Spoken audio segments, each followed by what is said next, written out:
अस्सलाम वालेकुम स्टूडेंट्स, हिंदी की क्लास में आपका स्वागत है। अभी हम एक परिच्छेद देखेंगे और उससे प्रश्नों के उत्तर खोजने का प्रयास करेंगे। मित्रता पाठ का अभ्यास करेंगे हम लोग। ये एक छोटा सा प्रश्न पत्र है। परिच्छेद प्रारंभ होता है अर्नोल्ड नमस्ते किससे सुनाते हैं। तो पहले हम लोग टेक्स्ट बुक में देखते हैं कि ये परिच्छेद कहाँ पर दिया गया है। मित्रता अर्नोल्ड नमस्ते यहाँ से प्रारंभ हो रहा है और किससे सुनाते हैं यहाँ तक। तो अभी हमको क्या करना है, सबसे पहले परिच्छेद को ध्यानपूर्वक पढ़ना है। खेल के मैदान में बातचीत करते हुए बच्चे। अर्नोल्ड, नमस्ते, मेरा नाम अर्नोल्ड है, मैं छतरी तालाब के सामने रहता हूँ।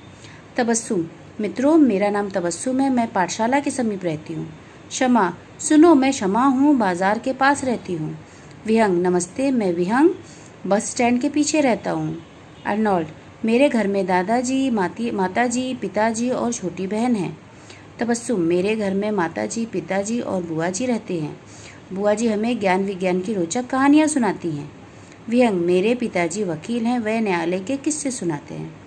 परिच्छेद हमने पढ़ लिया। अब हम लोग प्रश्न देखते हैं। पहला प्रश्न है, एक एक वाक्य में उत्तर लिखो। अर्नोल्ड के घर में कौन कौन रहते हैं? तो अर्नोल्ड ने क्या बताया था? मेरे घर में दादाजी, माताजी, पिताजी और छोटी बहन रहते हैं। तो उत्तर क्या होगा? अर्नोल्ड के घर में दादाजी, माताजी, पिताजी और छोटी बहन रहते हैं। विहंग के पिताजी क्या सुनाते हैं? विहंग के पिताजी न्यायालय के किस्से सुनाते हैं। तबस्सुम कहाँ रहती है? तबस्सुम पाठशाला के समीप रहती है। तो पहले हम तीनों उत्तरों को लिखेंगे। तो इस तरह से हमने ये प्रश्नों के उत्तर लिखे। आगे का प्रश्न है, रिक्त स्थान भरो। मैं छतरी के सामने रहता हूँ, क्या उत्तर था? मैं छतरी तालाब के सामने रहता हूँ। दूसरा, बुआ जी हमें किसकी कहानियाँ सुनाती हैं? बुआ जी हमें ज्ञान विज्ञान की रोचक कहानियाँ सुनाती हैं। तो दोनों उत्तर हमको मिल गए। आगे का प्रश्न, वाक्य किसने किससे कहा? मेरे पिताजी वकील हैं, किसने बोला? विहंग ने। विहंग ने सभी से कहा। दूसरा, बाजार के पास रहती हूँ, किसने बोला था ये बात? शमा ने बोला था।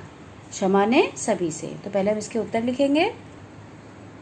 तो इस तरह से प्रश्नों के उत्तर लिखेंगे। परिच्छेद पढ़कर फिर हमको ध्यानपूर्वक प्रश्नों के उत्तर लिखने हैं। धन्यवाद।